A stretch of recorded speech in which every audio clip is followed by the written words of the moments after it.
रतनपुर गांव में एक गरीब किसान रामू अपनी बीवी सरला के साथ रहता था। सुबह के वक्त मिट्टी के छोटे से घर में चूल्हा जल रहा था, जिस पर लोहे की कढ़ाई में थोड़ी सी सब्जी पक रही थी। अचानक दरवाजा खटखटाने की आवाज आती है। अरे इतनी सुबह सुबह कौन इतने जोर जोर से दरवाजा पीट रहा है?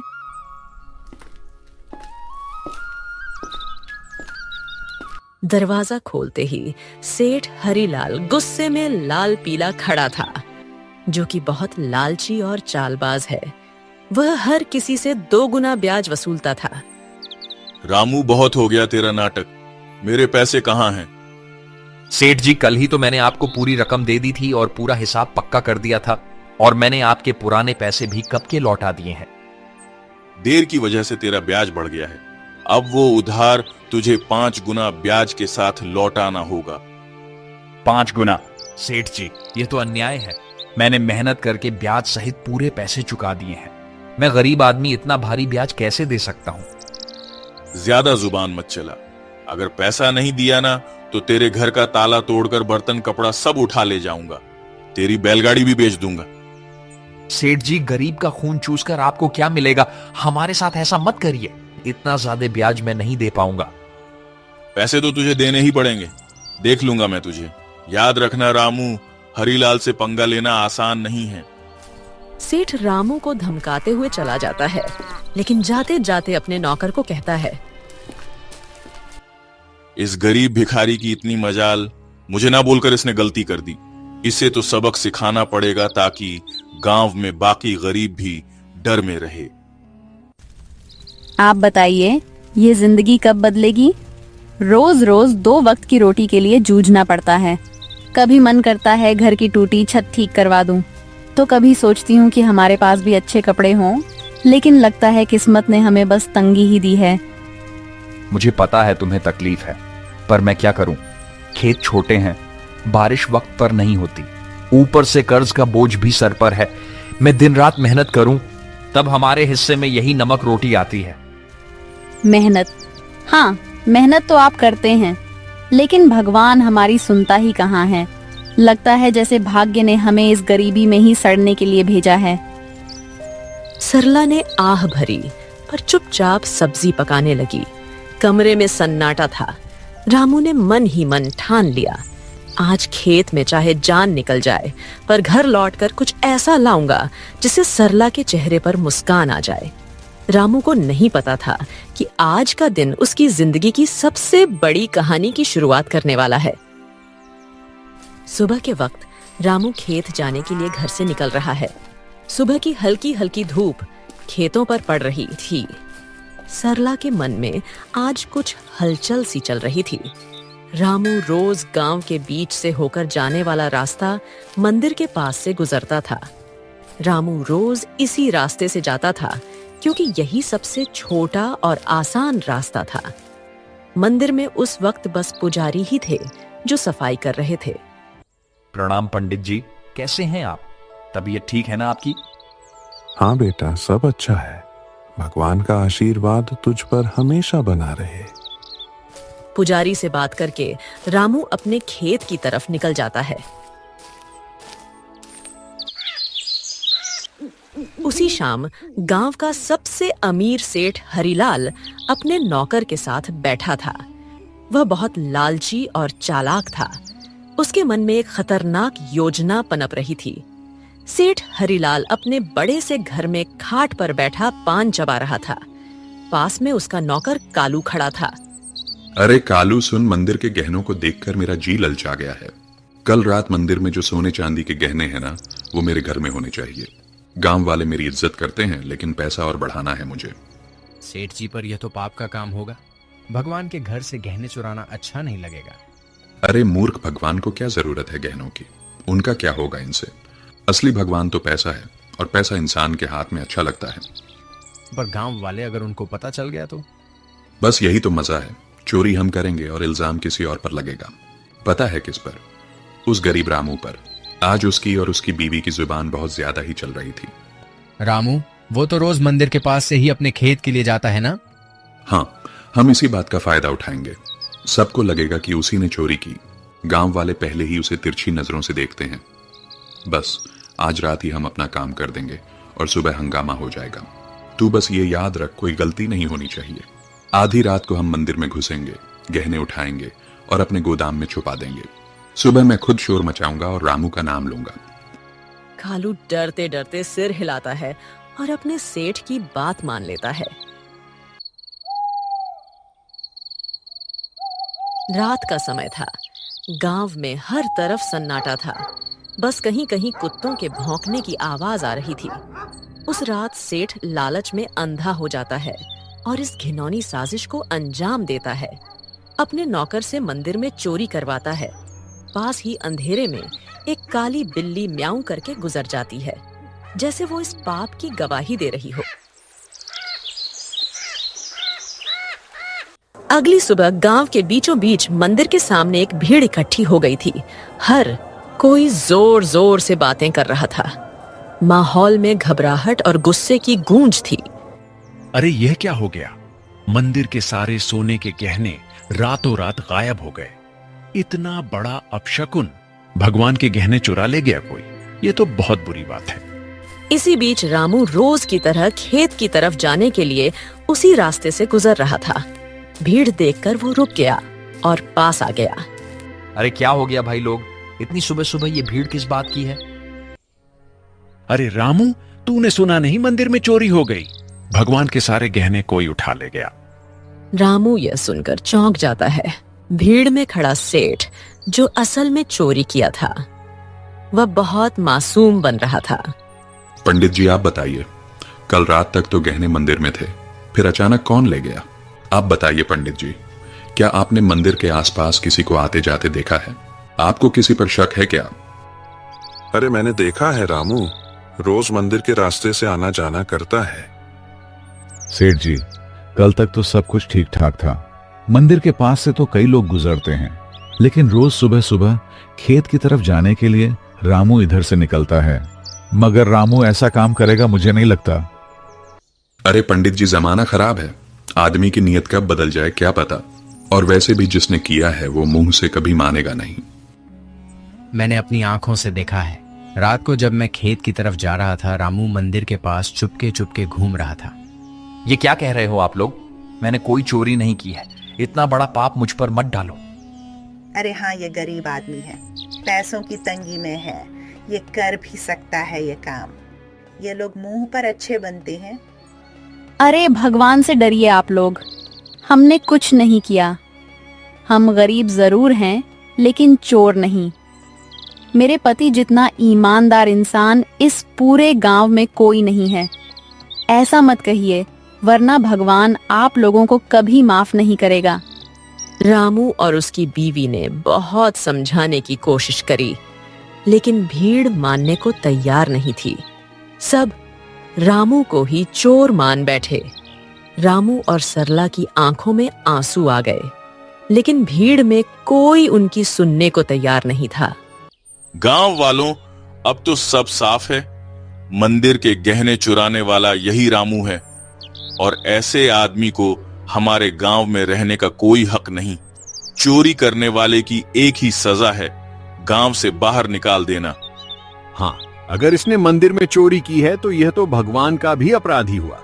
इसे यहीं रहने देंगे तो कल हमारे घरों से भी चीजें गायब हो जाएंगी। अरे आप सब क्यों नहीं समझते?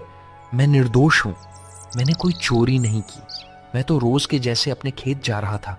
मुझ पर इतना बड़ा इल्जाम मत डालिए। भीड़ में जोर जोर से आवाजें गूंजने लगी, निकालो इसे गांव से। भीड़ में हलचल मच गई। लोग एक दूसरे से कान्हा फूंसी करने लगे। रामू और सरला की आंखों में आंसू भर आए। उन्होंने कई बार सफाई देने की कोशिश की, लेकिन किसी ने उनकी नहीं सुनी।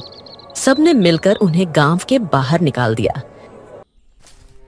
रामू और सरला मजबूर होकर गांव छोड़कर चले गए। रामू और सरला रोते रोते गांव छोड़ चुके थे। गांव के बाहर एक सुनसान जगह पर टूटी फूटी झाड़ियों और कंटीली झाड़ियों के बीच एक पुरानी पड़ी झोपड़ी मिली। मजबूरी में वहीं उनका नया घर बन गया। सुनिए जी, यह जगह कितनी सुनसान है। न पास में कोई इंसान, यहाँ आसपास की झोपड़ियों में कोई रहता भी नहीं है। न खाने को कुछ है। अब हम क्या करेंगे? क्या करें सरला? जब अपना गांव ही हमें ठुकरा दे तो कहीं और सहारा ढूंढना पड़ता है।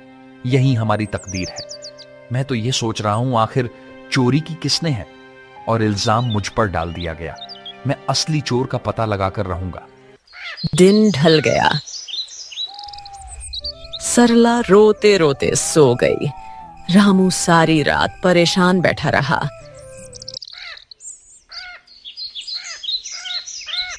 अगली सुबह जब रामू उठा तो उसने देखा कि सरला रो रो कर भूख से कमजोर हो गई है। सरला, तुम यहीं रहो, मैं कुछ खाने के लिए लाता हूं, फिर अपने खेत जाऊंगा दूसरे गांव से होते हुए। तुम दरवाजा अंदर से बंद करके आराम करो। इतना कहकर रामू जंगल की ओर चल गया।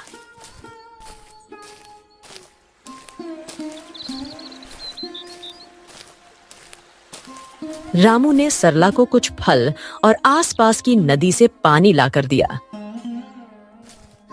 रामू दूसरे गांव से होते हुए अपने खेत जाने के लिए निकल गया। अचानक घने जंगल में सामने से एक साधु बाबा प्रकट होते हैं। उनकी लंबी दाढ़ी और वस्त्र उन्हें अलग ही आभा दे रहे थे। रामू उनके पास गया। बेटा, तू कौन है? तेरे चेहरे पर चिंता की रेखाएं साफ दिख रही हैं। बाबा, मैं इस गांव का ही रहने वाला हूं, पर अब गांव वालों ने मुझे निकाल दिया है। सब लोग मुझ पर चोरी का झूठा इल्जाम लगा रहे हैं। मैंने कोई चोरी नहीं की। रामू रोते रोते साधु बाबा को पूरी कहानी बताता है। सेठ का कर्ज, गांव वालों का इल्जाम और मंदिर से चोरी की घटना। बेटा, तेरी आंखों में छल नहीं है। तू सच्चा और साफ दिल का इंसान है। तेरी पीड़ा मैं समझ सकता हूं। ये दुनिया अक्सर गरीब पर झूठा इल्जाम लगा देती है, पर चिंता मत कर, भगवान न्याय करते हैं। असली चोर जल्द ही सामने आएगा। यह मेरा आशीर्वाद है। पर बाबा, कैसे? सब मुझे ही दोषी मान रहे हैं। गांव छोड़कर मैं और मेरी पत्नी यहां भूखे प्यासे पड़े हैं। कोई मेरी बात मानने को तैयार नहीं है। मैं कैसे साबित करूं कि मैं निर्दोष हूं? इस जंगल में एक श्रापित जानवर रहता है। उसने अपनी आंखों से असली चोर को देखा है।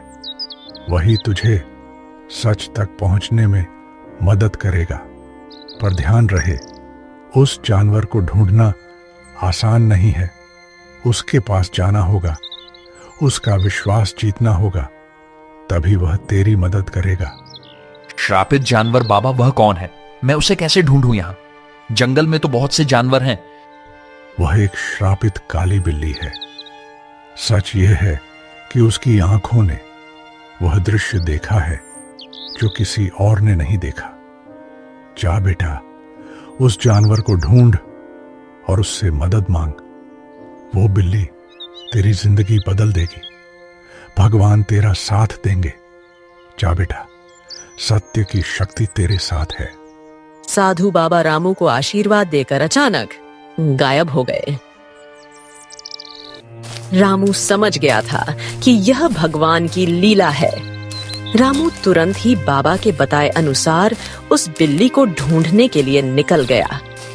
जंगल का सन्नाटा, पत्तों की सरसराहट।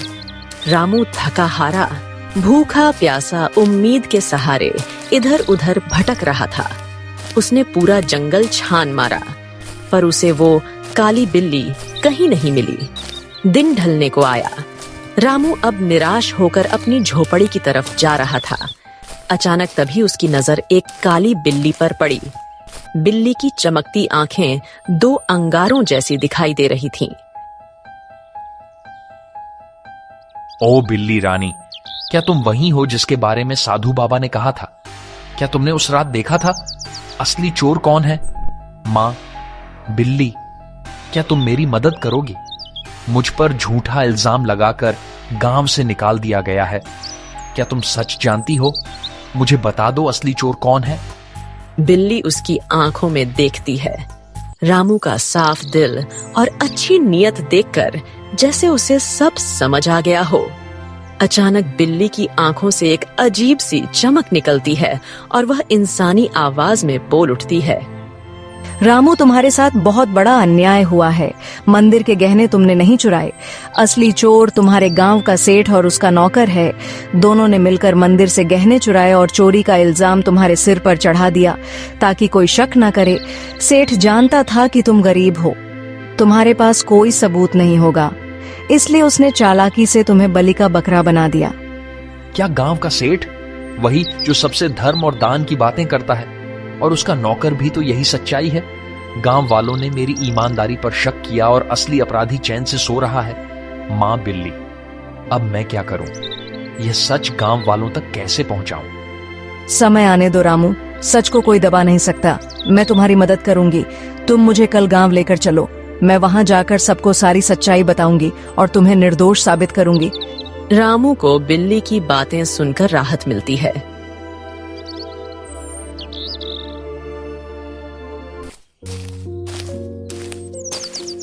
वह घर जाकर सरला को पूरी बात बताता है।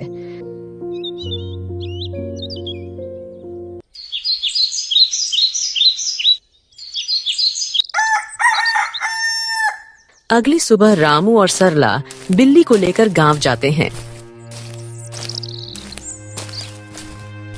और सबको बुलाते हैं।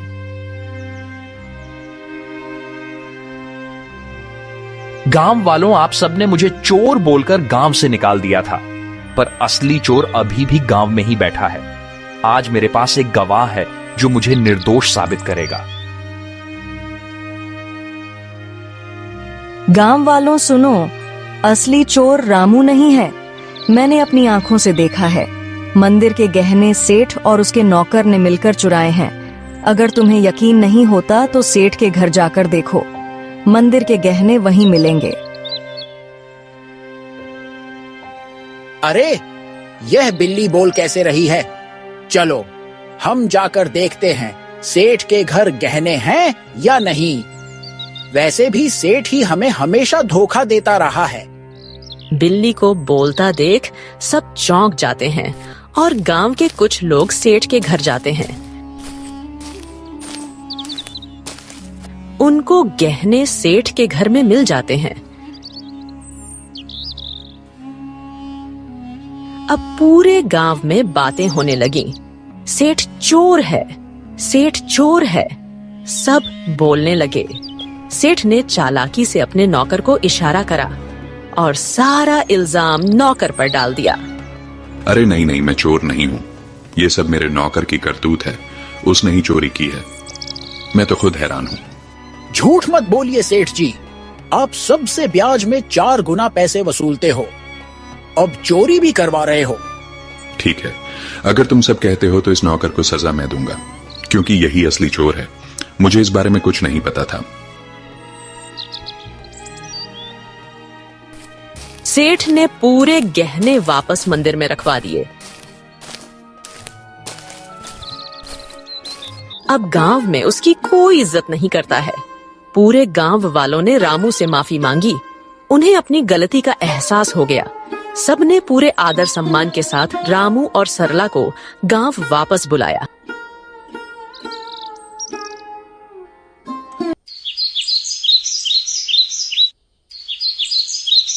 रामू और उसकी पत्नी सरला अब वापस अपने घर आ गए थे।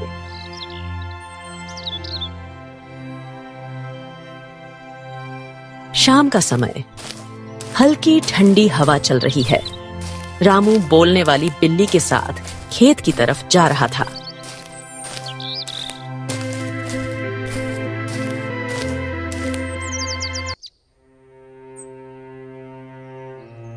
मां बिल्ली, आज अगर तुम ना होती तो मेरी जिंदगी बर्बाद हो जाती। तुम्हारे ही कारण ही मुझे इज्जत वापस मिली। तुम्हारा बहुत बहुत धन्यवाद। रामू, अब मुझे तुमसे एक आखिरी बात कहनी है। अचानक तेज रोशनी बिल्ली के चारों ओर फैलने लगती है। बिल्ली चमकने लगती है और पल भर में वह एक सुंदर अप्सरा में बदल जाती है। रामू आश्चर्य से पीछे हट जाता है।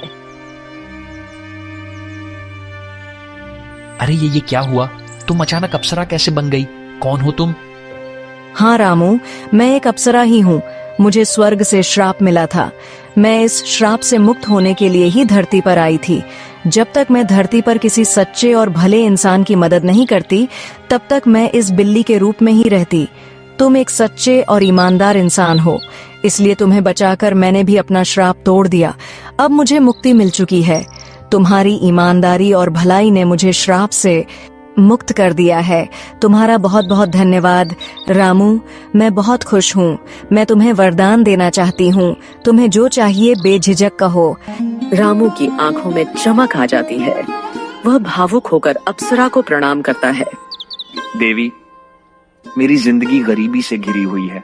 मैं दिन रात खेतों में मेहनत करता हूँ, मगर फसल कभी अच्छी नहीं होती। ऊपर से कर्ज का बोझ है। मेरे परिवार के लिए 2 वक्त की रोटी जुटाना भी मुश्किल हो जाता है।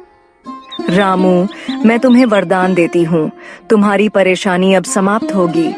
जंगल के बीच में एक लाल फूल के पौधे के पास एक चमत्कारी फल का पेड़ है। वह पेड़ स्वर्ग से आया है। उस पेड़ का फल सिर्फ ईमानदार इंसान ही खा सकता है। तुम वहां जाओ और वह फल खाओ। तुम्हारे खेतों में समृद्धि होगी, कर्ज मिट जाएगा और जीवन खुशहाल हो जाएगा। बस याद रखना, तुम हमेशा इसे ही रहमदिल रहना, वरना तुम्हारी जिंदगी वापस वैसे ही हो जाएगी। सुखी रहो रामू। अब मैं चलती हूँ, अपना ख्याल रखना। रामू को वरदान देकर अप्सरा अचानक गायब हो जाती है।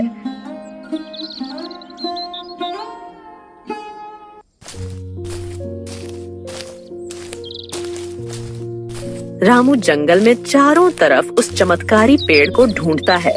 सूरज ढलने को होता है। थका हारा रामू अचानक लाल फूल के पौधे को देख लेता है।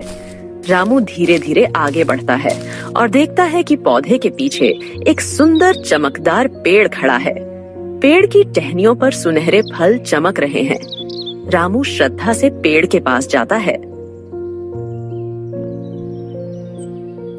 पेड़ देवता, मुझे अप्सरा ने आपके पास भेजा है। मैं गरीब किसान रामू हूँ। क्या मैं आपके फल खा सकता हूँ? अचानक पेड़ से आवाज आई। रामू, मुझे सब पता है। तुम सच्चे और भले इंसान हो, इसीलिए अप्सरा ने तुम्हें यहाँ तक पहुंचाया है। तुम मेरा एक फल खा लो, तुम्हारी सारी परेशानियां मिट जाएंगी और तुम्हारा जीवन खुशहाल हो जाएगा।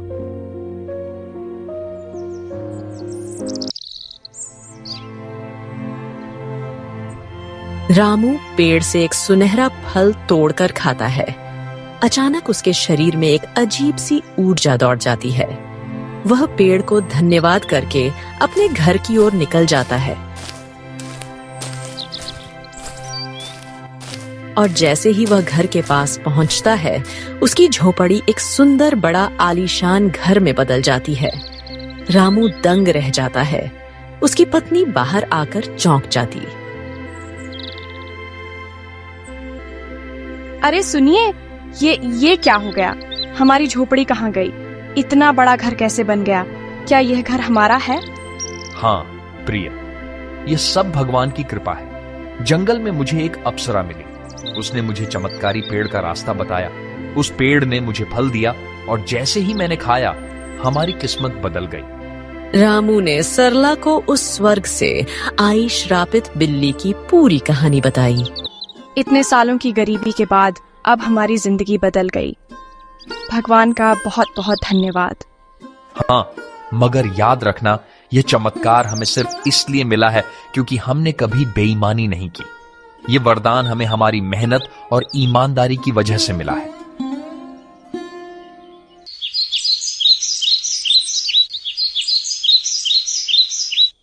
अब रामू और सरला अपने नए घर में खुशी से रहने लगे। पर रामू अब भी साधारण कपड़ों में ही रहता था। उसके अंदर जरा सा भी घमंड नहीं आया। उसने हमेशा उस अप्सरा की बात याद रखी। अब रामू गांव में सबकी मदद करने लगा। उसके घर में हमेशा अनाज भरा रहता था और मेहमानों के लिए दरवाजे खुले रहते थे। वह गांव के सारे जरूरतमंद लोगों को अनाज बांटता था।